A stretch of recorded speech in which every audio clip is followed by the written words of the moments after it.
Tuhan, terima kasih untuk ibadah daripada pagi ini Tuhan. Terima kasih untuk hadirat-Mu. Kau sedang melawat menjamah setiap kami.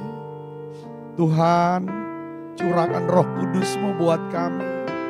Sentuh setiap hati anak-anak-Mu Tuhan. Penuhi kami semua.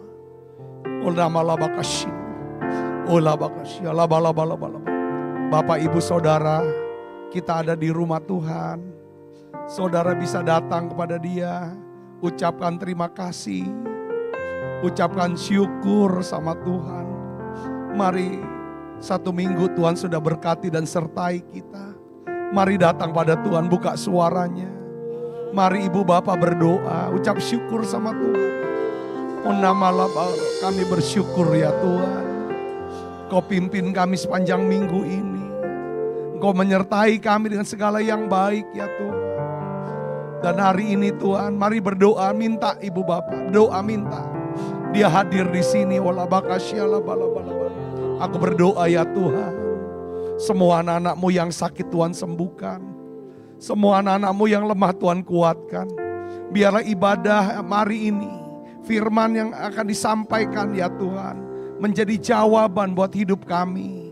Urapi hamba-Mu untuk dapat menyampaikan pesan firman-Mu dengan bahasa yang sederhana dan mudah dimengerti. Di dalam nama Tuhan Yesus, semua kita yang siap menerima firman, hati gembira, sama-sama katakan amin. Tangan yang meriah saudaraku. Silakan kembali ibu bapak. Shalom. Shalom. Apa kabarnya saudara? Puji Tuhan, hari ini saya ingin bagikan saudaraku ya, judul khotbah saya yaitu bagaimana mengubah ya masa-masa krisis menjadi masa-masa terbaik dalam hidup kita. Masa krisis yang saya maksud ini krisis yang panjang ya saudara. Masa krisis itu, masa sulit itu yang panjang bisa berupa masalah rumah tangga ya. Suami dengan istrinya, istri dengan suaminya. Ya kadang-kadang ada masa panjang. Seperti teman saya dari sejak ya mungkin kami kenal sudah 20 tahun lah.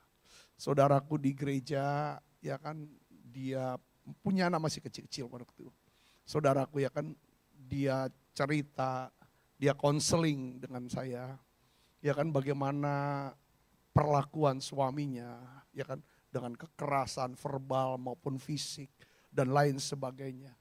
Yang merasa dia tidak tahan, ya kan. Satu yang kami sebagai hamba Tuhan pendeta cuman bisa memberi nasihat. Kamu butuh 3 hal. Roh Kudus, hadirat Tuhan tiap hari. Doa, muji, nyembah, masuk hadirat.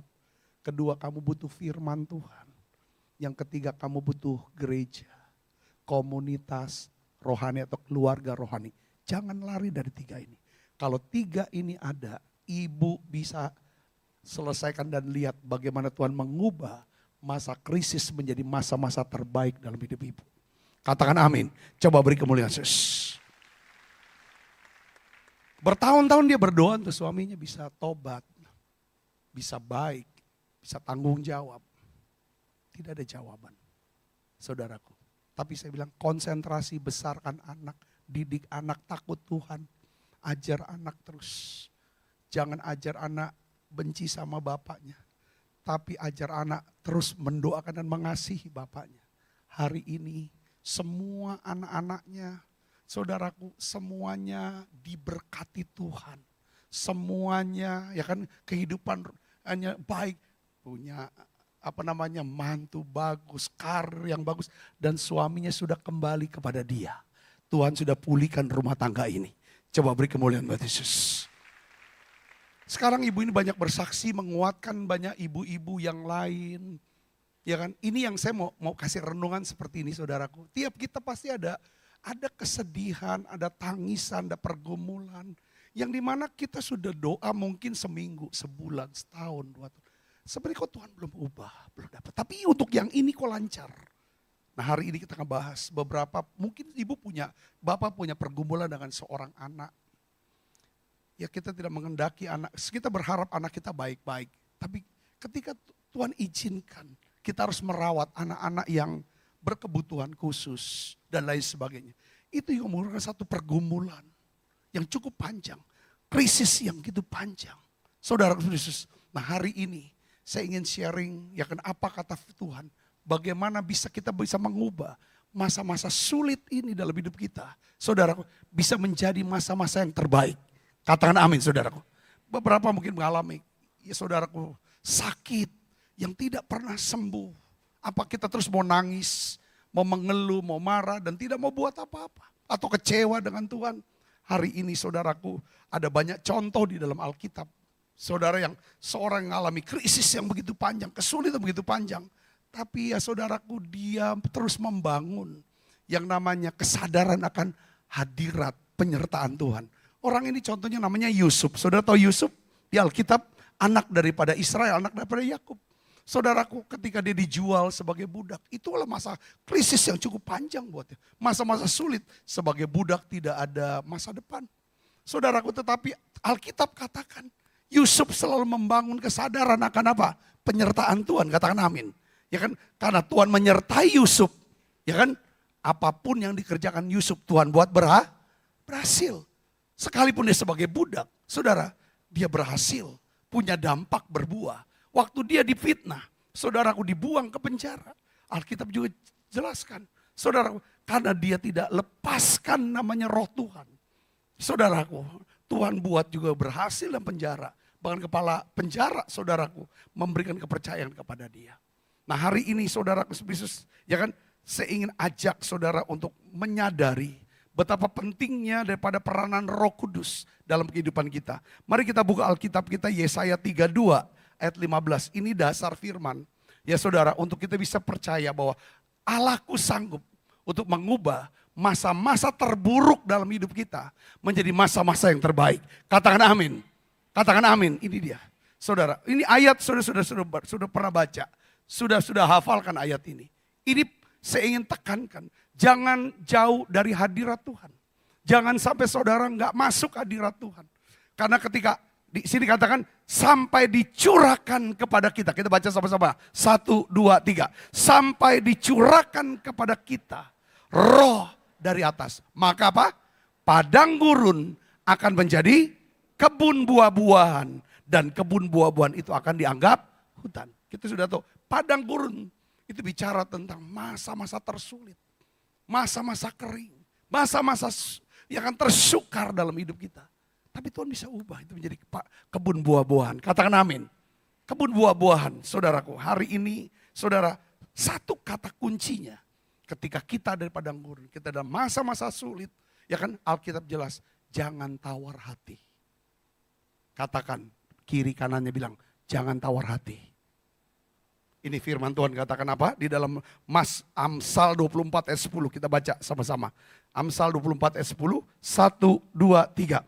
Jika engkau tawar hati pada masa kesesakan, kecillah kekuatanmu. Sekali lagi kita baca, 1, 2, 3. Jika engkau tawar hati pada masa kesesakan, kecillah kekuatanmu. Amin. Saudara setuju dengan ayat firman Tuhan ini? Kalau setuju katakan amin. Justru di masa susah, kesesakan, kita butuh kekuatan yang lebih besar. Jangan kecewa, jangan marah. Saudaraku, jangan marah. Coba pelihara damai sejahtera. Katakan amin. Ya damai sejahtera, cari Tuhan. Saudara, doa, muji, cari. Masuk hadirat Tuhan. Kadang kita lelah, kita capek. Saudaraku, itu kenapa kita pentingnya ibadah. Ya gereja, nyanyi, nyembah bareng. Ya, Alkitab katakan saudara, kalau kita ada damai sejahtera, ada dua hal yang Tuhan akan berikan. Pertama, Tuhan akan berikan kita otoritas atas iblis. Yang kedua, kasih karunia Tuhan Yesus akan menyertai kita. Katakan amin.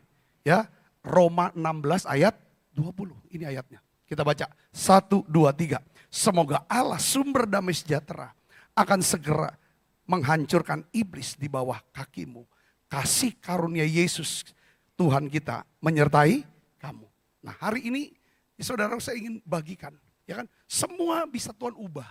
Ya kan, 3 hal saudara jangan lari. Yang pertama adalah kita butuh Roh Kudus. Kedua kita butuh firman untuk mengubah pikiran kita. Ya, karena kebenaran yang kita ketahui, kebenaran itu akan memerdekakan. Jadi tiap hari kita bertobat. Yang ketiga adalah kita tidak boleh jauh dari mana? Gereja. Komunitas. Karena Tuhan bilang gini, ya kan? Aku akan mendirikan jemaatku, gereja.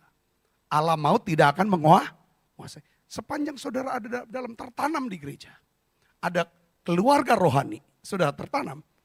Tuhan janji ada satu perlindungan ilahi yang kita tidak lihat, yang kita tidak sadari. Tapi itulah yang dikerjakan Tuhan atas hidup kita. Katakan amin.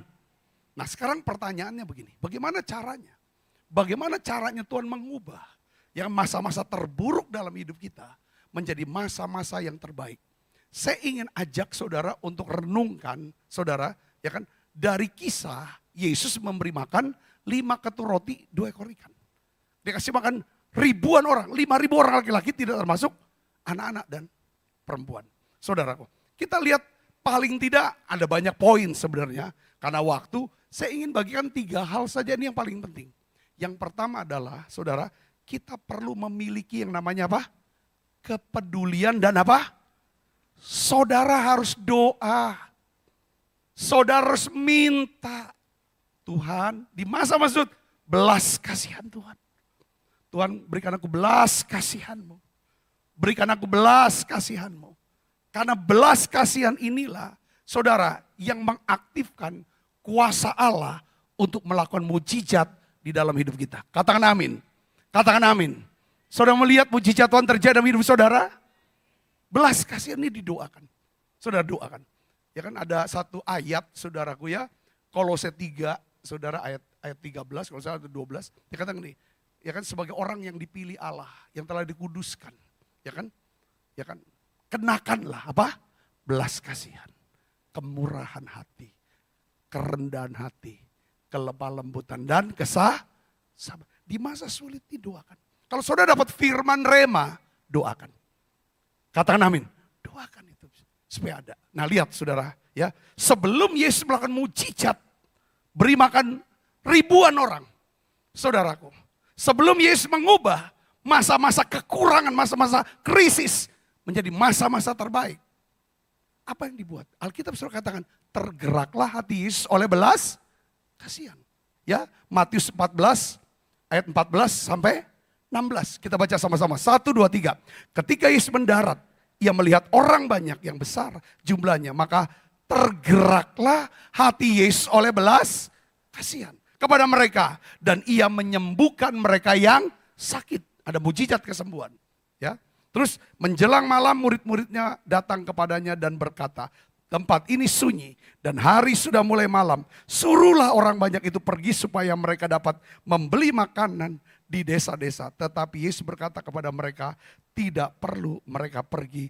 Kamu harus memberi mereka makan. Katakan amin. Saudara, di masa susah, kalau kita lagi sedang susah, entah karena masalah keuangan, pekerjaan, rumah tangga, apapun itu, kita cenderung jadi orang yang apa? Egois. Kita nggak pernah bisa mikirin orang lain. Yang selalu kita pikirkan diri kita. Betul gak? Sedangkan jalan, saudara, keluar, ya kan? Untuk mujizat, untuk berkat-berkat yang Tuhan akan limpahkan. Kata kuncinya Tuhan mau adalah apa? Belas kasihan. Tuhan mau hati kita selaras dengan hati Dia. Saudara Yesus. Kalau saudara mau melihat adanya kelimpahan, ini kan kisah saudara 5 ketur roti, 2 ekor ikan. Itu kan dari seorang anak. Yesus beri makan sampai 5.000 orang laki-laki. Itu kan dari 5 ketur roti, 2 ekor. Dari keterbatasan. Dari krisis. Saudara, kita bayangin. Seorang anak kecil punya bekal, bawa makanan. Diserahkan ke Yesus. Bisa beri makan banyak orang, lalu sisanya berapa saudara? 12 bakul, bawa pulang. Jadi apa yang walaupun kurang, saudara, apa dasar si anak kecil ini mau menyerahkan bekal makan siangnya diserahkan kepada Yesus? Saya melihat karena ada kepedulian. Katakan amin. Anak kecil ini ada kepedulian, ada belas kasihan, anak ini murah hati. Saudaraku, saya melihat begini ya. Ini pengalaman saya, saudaraku. Ya saya ini lahir, bukan saya nggak bilang saya dari orang yang tidak beruntung. Tapi saya percaya bahwa Tuhan bisa turut bekerja. atas segala sesuatu dalam hidup kita. Untuk mendatangkan apa? Kebaikan. Buat setiap orang yang mengasihi dia. Katakan amin. Jadi mungkin kita nih, aduh saya lahir dari keluarga yang kurang beruntung. Ya kan? Gak punya duit banyak, mau sekolah susah. Saya melihat gak pakai istilah itu. Saya percaya Tuhan bisa pakai ini. Masa-masa muda saya punya kerinduan ibu bapak. Untuk bisa sekolah lebih lanjut. Saya tahu bahwa hanya dengan pendidikan kita bisa patahkan yang namanya rantai kemiskinan, kutu kemiskinan. Dengan lewat pendidikan salah satunya caranya, saudara, dengan pengetahuan. Nah, oleh karena itu saudaraku sampai satu titik di mana saya mau kuliah, saya tidak punya uang untuk bisa kuliah. Saudaraku, dari situlah saya mulai kena di hati saya. Saya datang ke Tuhan oleh anugerah Tuhan, saya bisa kuliah, ya kan sudah bisa selesai kuliah, bahkan sampai S2. Setelah saya mulai kerja, lalu seperti dorongan di hati. Setiap kali saya melihat orang-orang, ya kan, yang tidak punya biaya untuk kuliah, dimulai daripada keluarga saya, saudara saya, orang-orang dekat. Saya pakai uang saya, tabungan saya, pakai ini untuk kamu kuliah. Saya support. Sampai mereka semua sarjana. Sampai satu titik saudara, satu hari, di mana kami di Palembang, itu WBI bikin kegiatan, bikin PAUD. Pendidikan anak usia dini. Itu aja kegiatan WBI. Tapi PAUD itu bikin acara wisuda. Heran saudara. Zaman saya dulu yang wisuda itu sarjana. Tapi ini PAUD saudara, kegiatan WBI ada wisuda pula. Pakai toga, pakai apa segala macam gitu kan. Saya diundang karena saya pendetanya. Ya kan, Pak Bapak nanti acara wisuda, PAUD, Bapak nanti datang ya datang saya. Terus selesai waktu wisuda, selesai. Ada salah satu ibu, ada beberapa ibu bilang, Pak ini apa cuma sampai PAUD aja ya gereja kita? Ada nggak Pak nanti TK, SD, SMP, SMA? Ini kan waktu ada pertanyaan seperti itu, ya kami ini butuh sekolah, ya kan yang bagus, yang bisa dididik secara karakter dan juga murah, kita butuh. Di situ saya tersentuh hati saya, sentuh karena saya pernah nggak punya uang untuk sekolah. Bagaimana caranya mengentaskan nih anak-anak orang miskin, orang susah, banyak orang susah. Lalu saya bilang ada, nanti kita akan bikin sekolah. Dari situ saya mulai kaget, gimana cara mewujudkannya. Saya mulai doakan, aku minta belas kasihanmu Tuhan. Saya minta kepekaan. Singkat kata saudara, gak lama, itu masa pandemi, kita bikinlah TK dan lain sebagainya. Dan justru di masa pandemi itu saudara, di mana ekonomi sedang krisis, orang sakit, banyak yang juga meninggal dunia. Justru di masa pandemi itulah Tuhan suruh bikin, bangun gedung sekolah dari KB, TK, SD, SMP, SMA. Ya kan? Fasilitas yang terbaik kalau bisa bintang 5. Tapi dengan uang sekolah yang murah, yang tidak mampu silakan masuk. Asalkan semua harus dites. Ya kan, anak-anak yang cerdas. Oleh anugerah Tuhan saudaraku. Saya melihat bagaimana Tuhan mewujudkannya ketika ada belas kasihan. Di situ mujizat itu terjadi. Beri tepuk tangan yang beryesus. Sekarang di Palembang sudah ada sekolah Bethesda baru 4 tahun saudaraku. Ya dari TKB sampai SMA. Oleh anugerah Tuhan. Fasilitas ada kolam renang dan lain sebagainya, semuanya AC. Bagus. Saya melihat Tuhan di masa krisis Tuhan bisa jadikan jadi masa-masa terbaik. Katakan amin saudaraku. Katakan amin. Coba beri kemuliaan buat Yesus. Salah satu kuncinya saya melihat itu adalah belas kasihan. Saya ngomong lagi masa krisis pandemi itu masa krisis yang cukup panjang, kita nggak tahu sampai kapan. Saya doa Tuhan apa yang harus kita buat. Minggu nggak ada ibadah, nggak ada pelayanan kami semua. Kami nggak ngapa-ngapain, ini pendeta nganggur. Tapi sementara di lain pihak jemaat ngalami ketakutan, kesusahan, kesakitan. Kami nggak bisa kontak. Coba lagi apa yang harus kami buat? Kami cuma doa nangis.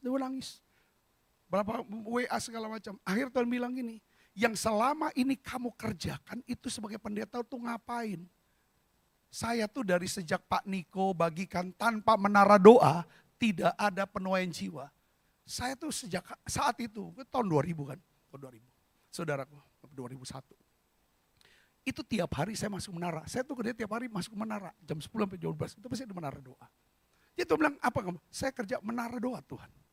Menara doa sama full timer, saya wajibkan tuh. Gak ada kerjaan lain, jam 19 harus masuk menara sama saya. Dan beberapa jemaat juga ikut. Ya kita muji nyembah, masuk hadirat sekencangnya. Lalu bagi firman. Tuhan bilang, apa yang kamu kerjakan selama 20-an tahun ini? Kamu kerjakan tapi lewat online. Pakai YouTube, pakai Facebook, pakai Instagram. Kamu ini kan, layani, doakan semua secara ini online. Ya secara live waktu itu, saudaraku. Dan puji Tuhan, justru di masa-masa krisis itulah, saya melihat gereja kami bisa punya dampak bukan cuma untuk jemaat di Palembang, bahkan kota-kota lain di Indonesia, bahkan sampai ke luar negeri yang berbahasa Indonesia. Coba beri kemuliaan buat Yesus. Atas dasar itulah saya bicara di menara doa, bahwa Tuhan taruh saya visi, belas kasihan untuk bikin sekolah untuk orang miskin.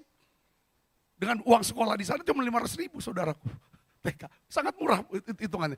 Pasarannya udah 1.500.000. Saudara, itu tanpa diduga. Tuhan kirim jemaat-jemaat yang saya nggak pernah kenal, ya jemaat YouTube saudara. Mereka nabur sampai gedung itu terbangun. Dalam tempo 11 bulan, total biayanya 60 miliar. Coba beri kemuliaan Yesus. Saya nggak kenal. Mereka bilang, tidak pernah ketemu saya, ada apa? Dia bilang, kami sangat diberkati waktu awal-awal COVID. Pelayanan benar.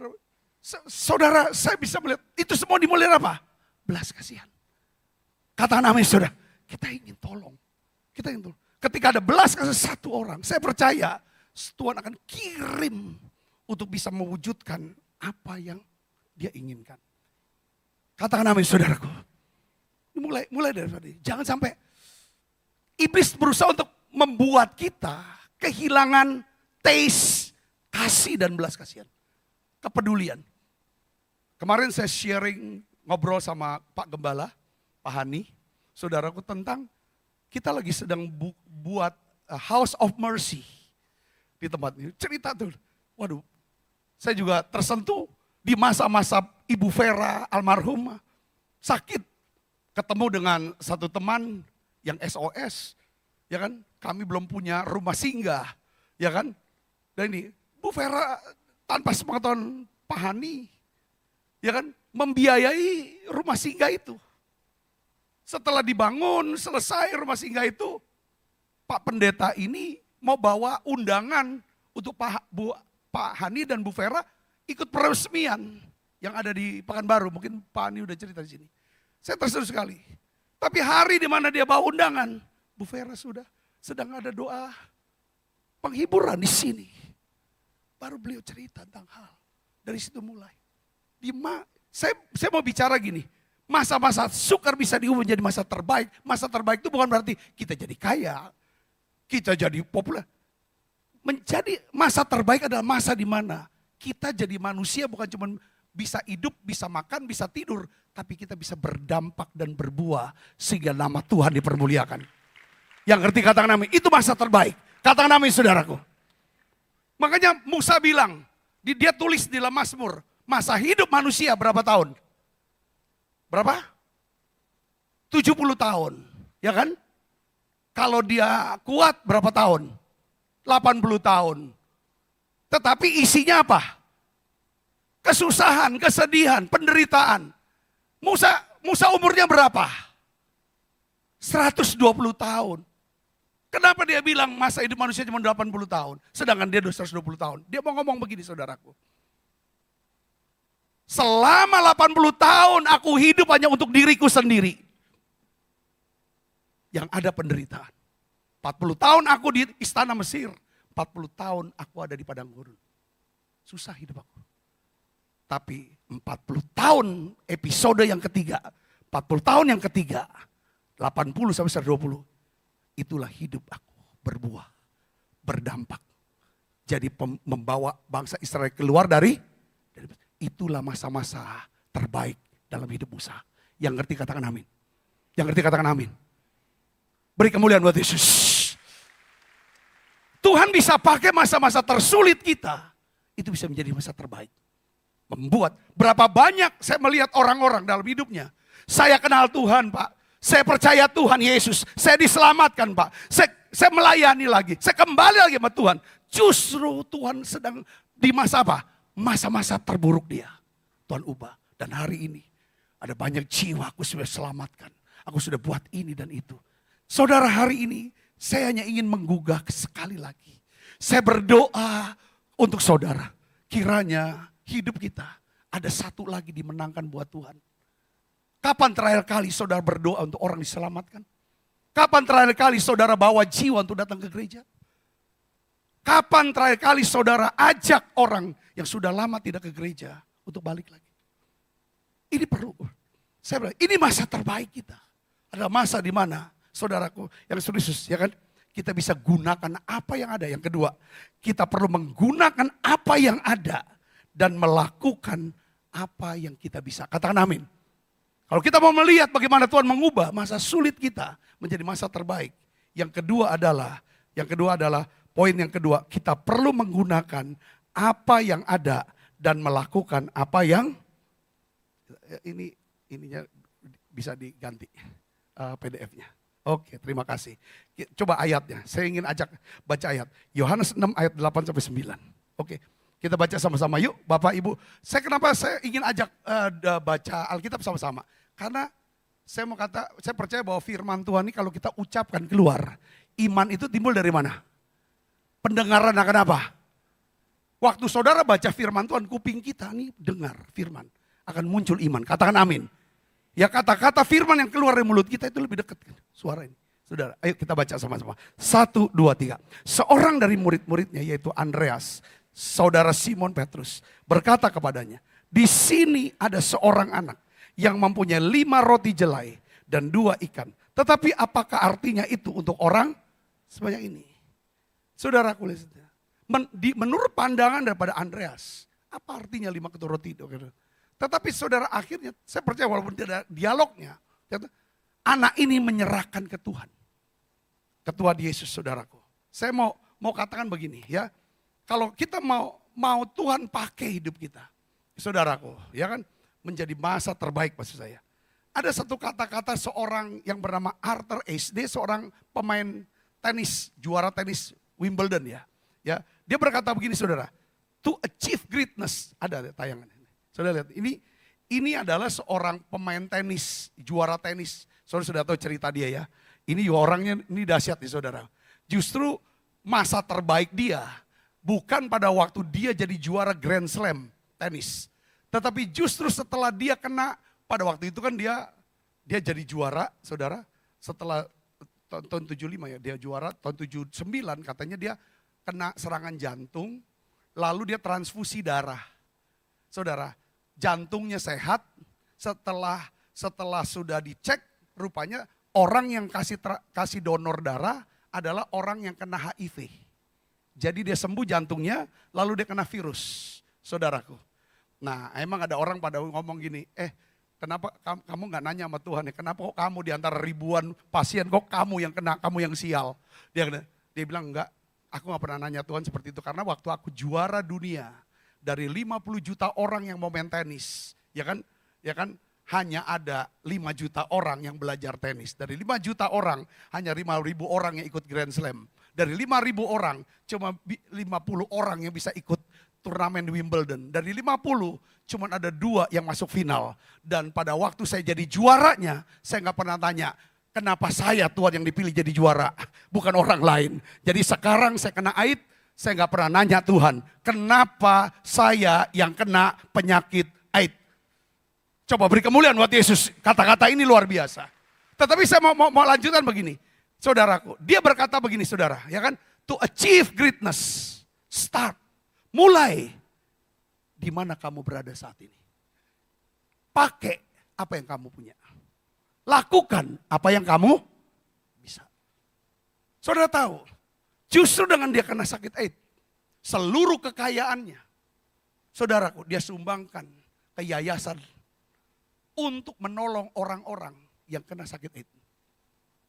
Dan akhirnya saudaraku, hidup dia ini di mata Tuhan adalah hidup yang berdampak. Ketimbang cuma jadi juara dunia. Saudara sekali, katakan amin. Seringkali kita ingin jadi orang nomor 1. Kita ingin jadi orang paling kaya. Tapi Tuhan mau kita jadi orang yang berdampak. Ya kan, di mana kita ada, ya kan, apa yang kita punya, apa yang kita bisa pakai itu. Katakan amin.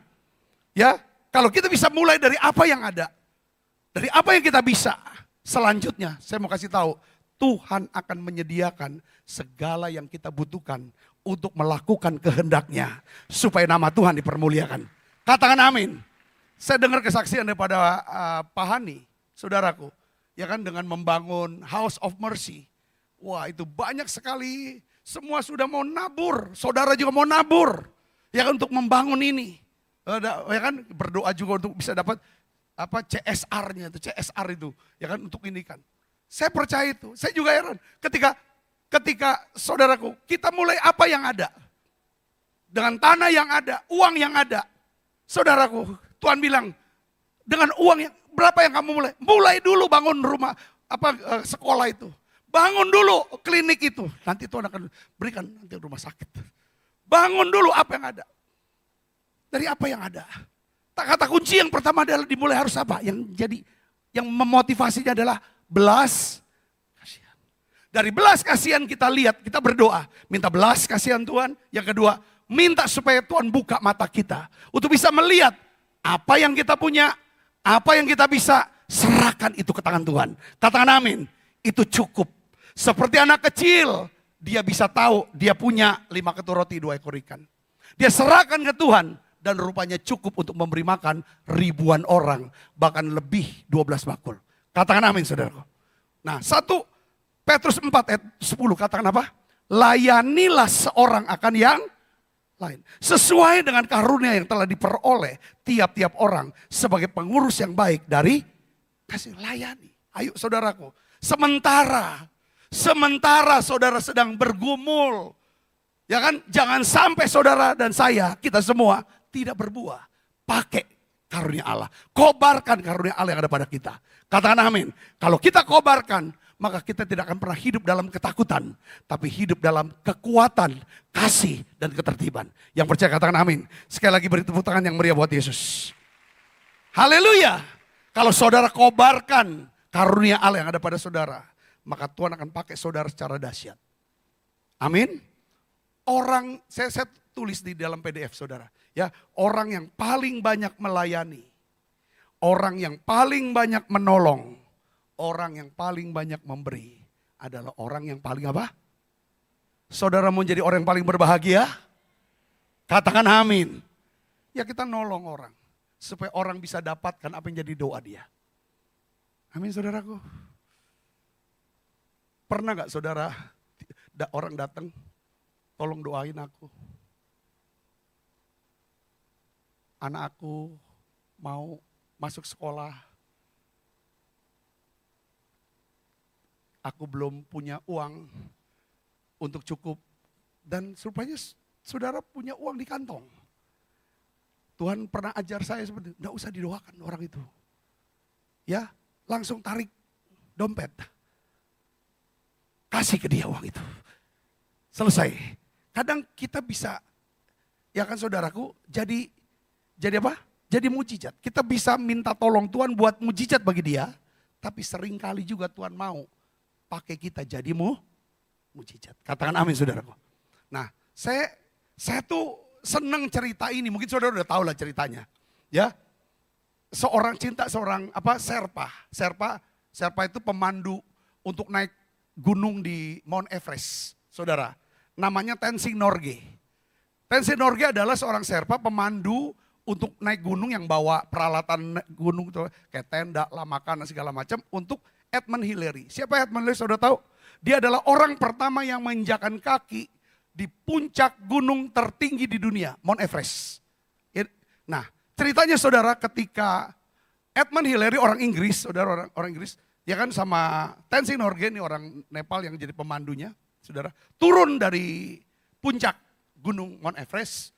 Saudara semua wartawan seluruh dunia sudah kumpul. Dan mereka semua rata-rata ingin mewawancarai daripada orang pertama ini yang hebat, yang menjakan kaki di gunung tertinggi di dunia. Sudah Edmund Hillary semua. Tapi ada satu wartawan saudara. Ini yang saya mau cerita. Ada satu wartawan. saudara yang mendekati dan mewawancarai Tenzing Norgay. Saudara, saya ingin bacain saudara ya wawancaranya. Saudara coba dengarkan baik-baik.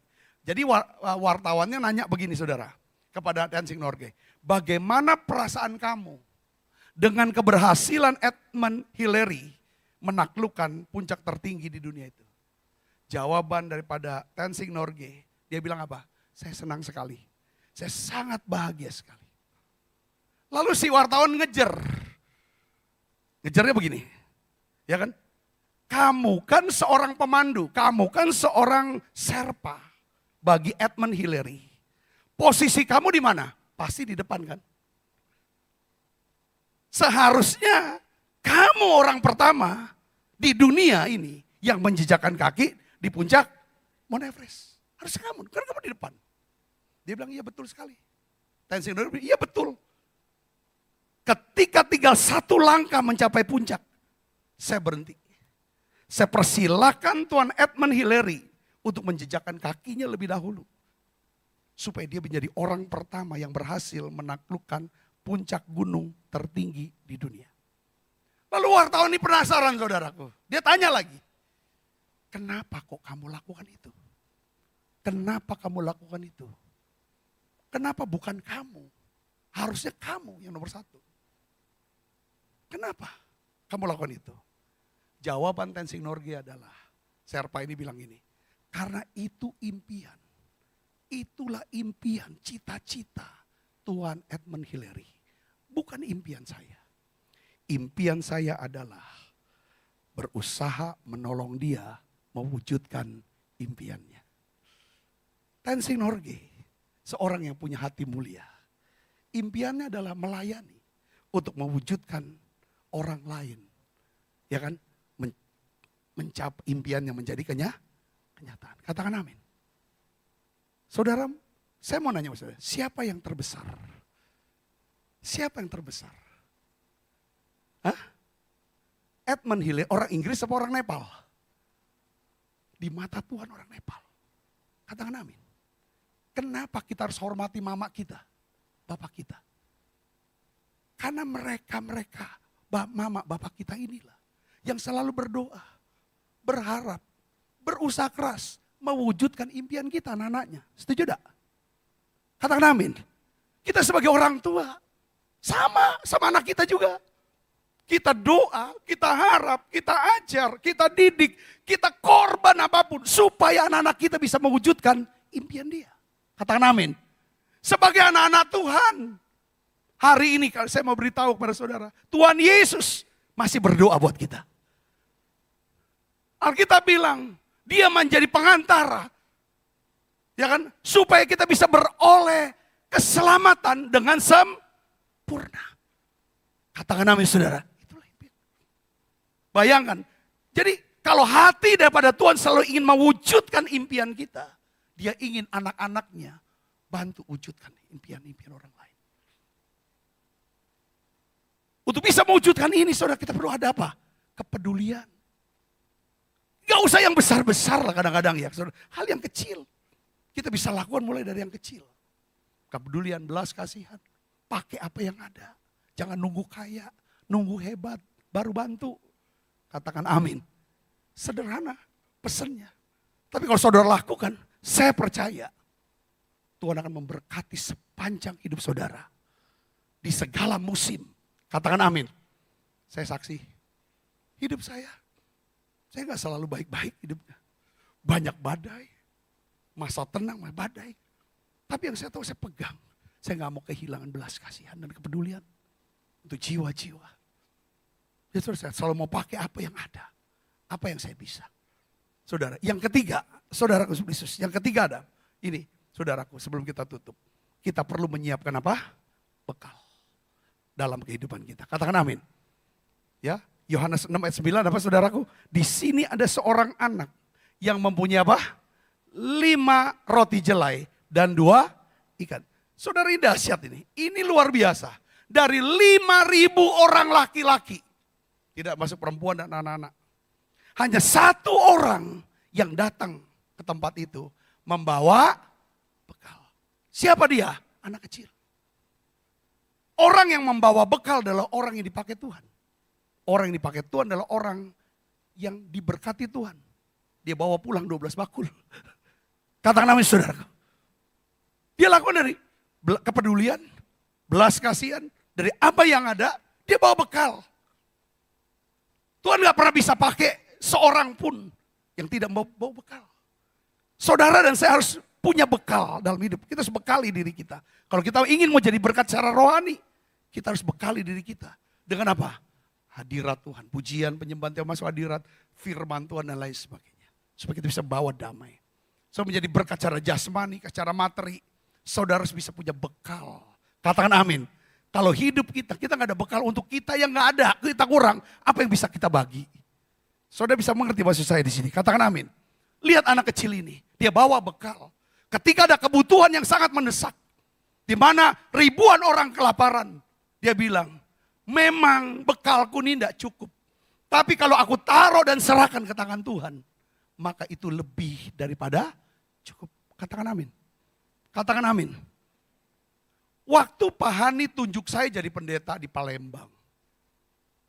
Pak Hani, saudara yang tunjuk saya di Palembang. Saya berpikir bahwa saya tuh enggak potongan jadi pendeta. Enggak cocok. Ya saya juga pengusaha, saya enggak pernah punya cita-cita jadi pendeta. Saya cuma suka melayani Tuhan saja. Enggak ada cita-cita. Ya kan? Jangan Pak Hani bilang, ya kan? Kamu kerjakan. Semampu kamu, sebisa kamu. Ini kan.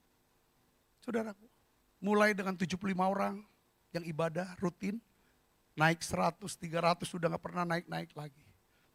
Saudara, dari apa yang ada, apa yang bisa, dari start dari situ saudaraku, udah banyak proses. Tapi satu hal, saya selalu bekali diri, terus belajar, terus belajar. Saudaraku, ya kan, saya melihat bagaimana pekerjaan Tuhan, ya kan, begitu dahsyat di Palembang. Saudaraku, dan kita ini udah ada 45 cabang. Coba beri khusus. Iya, jadi bagian daripada Tapga juga 45 cabang ini. Karena saya jadi pendeta di Palembang, Pak Andi.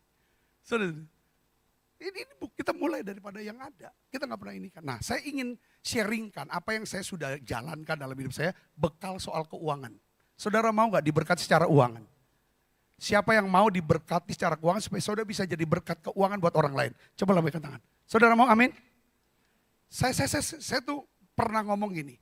Pas saya ditunjuk jadi pendeta sama Pak Hani, lalu dibawa ke Pak Niko untuk didoakan. Ya saudara.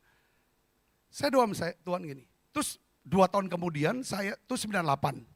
Tahun 2000-nya, 2001, saya tuh disuruh Tuhan full time. Dulu saya pengusaha, ya saya udah tahu cerita saya lah. Ya kan, saya gak ulang lagi. Pas saya jadi full time, saudaraku yang khusus, ya kan, saya doa sama Tuhan, aku ini banyak tanggungan. Tanggungan keluarga, tanggungan para hamba Tuhan yang setiap bulan saya harus keluarin duit sekian banyak. Plus gereja di Palembang tuh banyak tekor, sering tekor, defisit. Itu aku tutupin. Aku tuh selama ini jadi Tuhan jadi berkat. Jangan gara-gara aku full time, aku enggak jadi berkat. Jadi ini kan. Saya dapetin konfirmasi. Walaupun ada satu hamba Tuhan ya, atas itu ngomong, Sabta, kamu udah full time sekarang, inilah waktunya kamu akan diproses secara keuangan. Aku batalkan, walaupun dia itu kata-katanya itu. Aku batalkan dalam nama yang sudah terjadi. Ya kan? Kenapa? Karena saya pegang prinsip ini saudara. Sejak saya jadi Kristen, saya jalankan prinsip 10-10-80. Saudara pernah dengar gak prinsip ini? 10-10-80. 10% saya bawa dari sejak muda. Dari sejak saya jadi Kristen, bukan jadi pendeta. Saya bawa perpuluhan. Sampai hari ini. Saudaraku, sampai hari ini. Sisihkan 10% dari penghasilan sebagai persembahan perpuluhan. Karena saudara tahu gak apa? Ya kan? Kenapa saya harus bawa perpuluhan? Kenapa? Yesus ngomong kok, di mana hartamu berada? Lanjutin ayatnya apa? Di situ hatimu ada. Coba saudara, nih ada yang bawa motor atau ada mobil. Coba dompetnya, tasnya itu ada duit, ada apa, taruh di mobil. Atau taruh di motor. Pasti selama ibadah, pikiran saudara, hati saudara ada di mana? Ada di mobil. Enggak ada di sini. Betul enggak? Setuju enggak saudara? Pernah enggak saudaraku taruh dompet atau tas di mobil situ? Atau di motor lah taruh. Jangankan dompet, Helm aja saudaraku taruh di motor. Kita mikir tuh helm ini diambil gak diambil. Jadi mana hartamu berada di situ? Kenapa kok banyak pengerja bahkan hamba Tuhan? Kok jauh dari Tuhan? Dulu dia aktif sekali. Badannya ada di gereja tapi hatinya gak ada. Kenapa hatinya gak ada? Duitnya gak ditaruh. Tuhan hanya minta kembalikan milik Tuhan. Maka Tuhan akan dia bilang, aku akan membuka tingkap langit. Yang gak akan, ya kan? Dan kamu akan melihat terang. Ya kan? Terang Tuhan. Itu terbit dalam hidup kamu. Katakan amin. Dia akan ubah kutuk jadi berkat. Dia akan hardik saudaraku. Semua belalang-belalang yang akan makan. Ada perlindungan dalam keuangan, dalam kesehatan dan lain sebagainya. Ini saya bicara ini bukan karena saya pendeta. Atau dapat pesan sponsor dari Pak Handi, tidak ada. Saya ingin saudara diberkati, ini bekal. Katakan amin. Katakan amin. Saya di Palembang saya ngomong ini juga. Dan saudara ingat loh, perpuluhan itu bukan untuk semua orang. Ingat, saya lagi sebelum. Perpuluhan bukan untuk semua orang. Mungkin bukan untuk saudara juga. Perpuluhan hanya untuk orang Kristen yang percaya Yesus. Katakan amin. Yang hatinya melekat sama Yesus. Katakan amin saudara. Kalau enggak masalah. Jadi jangan sampai rasa enggak enak hati gitu. Aduh harus ya. Kalau ini nanti aku nakut enggak. Enggak ada urusan itu. Sepanjang. Apa yang membuat saya cerita, masa-masa krisis bisa menjadi masa terbaik yang saya sebut. Teman-teman nih, yang masalah keluarga, masalah kena sakit, masalah keuangan sekarang jadi orang paling kaya kayak. Saudaraku, satu hal, hatinya ditaruh ke gereja. Dengan cara apa? Persembahan 10% yang kedua adalah apa saudara? Saudara tabung. Katakan tabung. Setiap kali saudara dapat penghasilan, tabung 10%, kunci jangan dipakai itu. Saudara cuman hidupnya berapa persen? 80%. Setuju saudara? Kalau setuju katakan amin. Tidak setuju diam baik. Setuju? Setuju katakan amin. Saya jalani di hidup ini. Ini. 80%. Oh saya naikin 80% kegedean juga kadang-kadang. Nanti dibuat Tuhan 80% kegedean untuk spend kita sendiri. Saudara, jadi Alkitab katakan apa? Orang bijak tetap makmur dan kaya. Tetapi orang bodoh membelanjakan uangnya secepat ia mendapatkan. Itu firman Tuhan. Saudara sudah lakukan persembahan persepuluhan enggak? Saudara suka nabung enggak? Saudara pakai dari apa yang ada? Saudara saya mau sharing dengan hidup saya. Saya anugerah.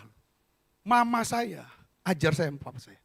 Kita miskin enggak usah malu. Tapi jangan sampai kita utang orang dan kita tahu kita nggak bisa bayar. Itu yang malu.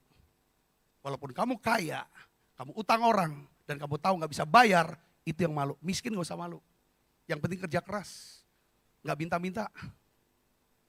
Dan kamu jangan utang. Setiap kali mama saya malam tahun baru Sincia kasih saya angpau, kamu akan jadi orang sukses, orang kaya. Bantu banyak orang miskin ya. Kita nih miskin. Banyak gak dibantu orang. Ya, adik saya langsung nih. Itu waktu bayi, sakit. Cewek, cantik. Mama papa saya gak bisa biayai untuk ke dokter. Sampai adik saya mati. Dan adik saya mati. Gak ada uang lagi buat beli peti. Buat beli tanah. Itulah keadaan kami. Saudara, mama saya bilang, kita miskin gak apa-apa tapi jangan utang.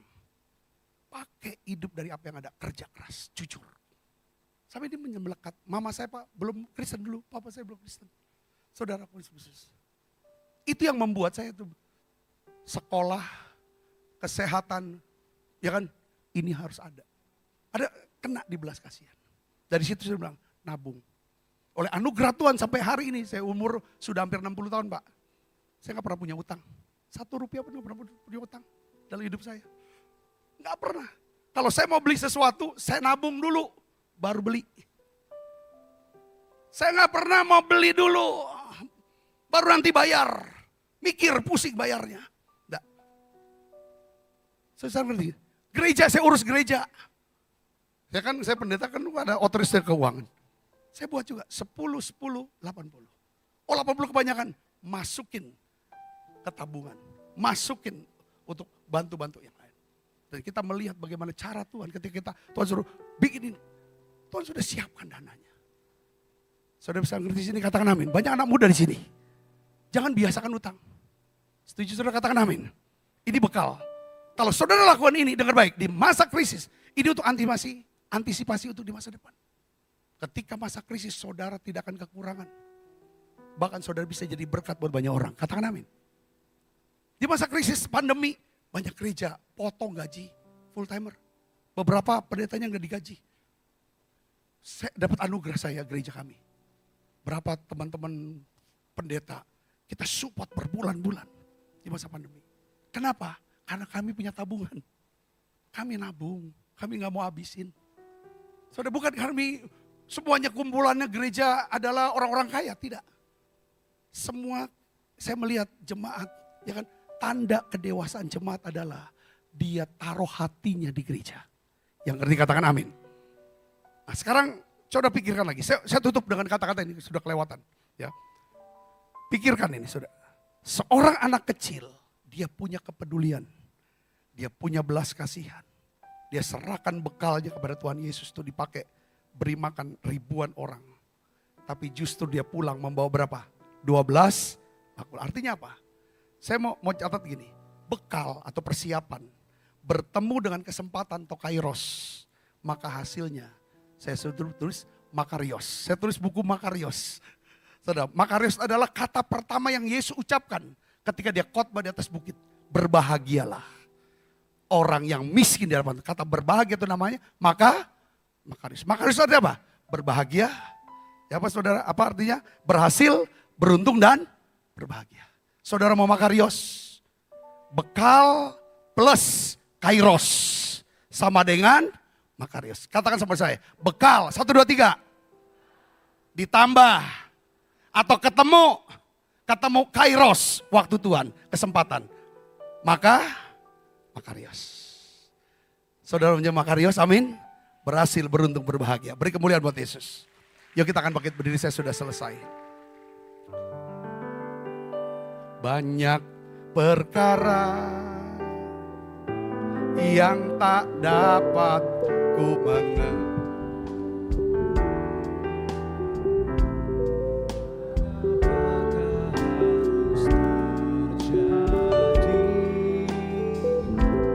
Di dalam kehidupan ini satu perkara yang ku simpan dalam hati, tiada sesuatu kan terjadi tanpa Allah peduli. Allah mengerti, Allah peduli segala persoalan yang kita hadapi. Tak akan pernah dibiarkannya ku bergumul sendiri, sebab Allah mengerti. Saya minta 1 menit mau sampaikan apa yang saya dapat. Waktu menara doa pelayan jemaat di Sentul, saudara, saya ikut sama Pak Niko. Ya, itu waktu deep worship saya nyembah. Saya lihat Tuhan Yesus, saudara. Saya jarang sekali lihat Tuhan Yesus. Tuhan Yesusnya lagi apa, saudara? Nih saya seneng ceritain ini. Lagi begini, saudaraku. Jadi pahalanya lagi begini, gitu. Saya dalam roh, saya seperti ngobrol sama dia, sama Tuhan. Tuhan pakai bahasa Palembang. Ngapo Tuhan, kok sedih? Tuhan ngapa sedih? Ngapa sedih? Dia bilang, aku sedih. Ya kan? Ya kan? Karena banyak anakku, banyak anak-anak Tuhan, gereja Tuhan tuh lagi sedang susah. Lagi sedang sedih. Mereka doa, mereka nangis panjang malam. Mereka sudah doa. Banyak mereka merasa bahwa aku tidak tahu. Aku tidak ngerti, aku tidak peduli. Tolong kamu sampaikan pesan ini. Waktu mereka doa malam, mereka nangis. mereka curahkan isi hatinya, kesusahan mereka. Itu sudah naik ke hadapan hadiratku. Kalau aku belum jawab, bukan berarti aku gak peduli. Kasih tahu. Makanya saya dapat khotbah ini. Yang kedua, Tuhan bilang begini, aku sedih karena ada banyak hamba-hamba Tuhan, anak-anak Tuhan yang hatinya sudah jauh dari aku. Dia masih ada di gereja, tapi hatinya udah gak ada. Yang berikutnya juga ada orang sudah tidak lagi ke gereja, tidak lagi doa. Aku sedih. Doa untuk mereka. Doakan mereka supaya kembali. Jangan jauh dari hadirat Tuhan. Jangan jauh dari hadirat Tuhan. Tutup mata ibu bapak. Mungkin saudara hari ini, saudara sedang mengalami masa-masa susah. Krisis yang gitu panjang. Mungkin saudara bergumul dengan anak saudaraku. Kok gumul dengan sakit yang gak sembuh-sembuh. Kok sedang bergumul dengan problem rumah tangga atau keuangan. Hari ini saudara sudah naikkan doa lagi. Tuhan peduli, Tuhan ada, Tuhan mengasihi saudara. Tuhan tahu. Hari ini Tuhan bilang, minta belas kasihan Tuhan saudara. Doa, minta belas kasihan Tuhan. Minta kemurahan hati Tuhan. Doa saudaraku, doa. Dia Allah yang mengerti, dia peduli kok. Tuhan akan buat. Olah bakasini mila, bala. Tuhan jamah anakmu ini. Tuhan tolong anakmu, dengarkan. Olah bakasini mila, bala. Doa saudaraku. Ayo saudara yang sudah jauh dari Tuhan, kembali lagi, doa lagi. Ambil waktu, ambil saat teduh lagi. Ayo dekat lagi sama Tuhan saudara. Ayo layani Tuhan lagi. Olah bala, doa saudaraku. Mari katakan, Allah peduli, Allah mengerti, Allah peduli segala persoalan yang kita hadapi. Tak akan pernah ini ku bergumul sendiri.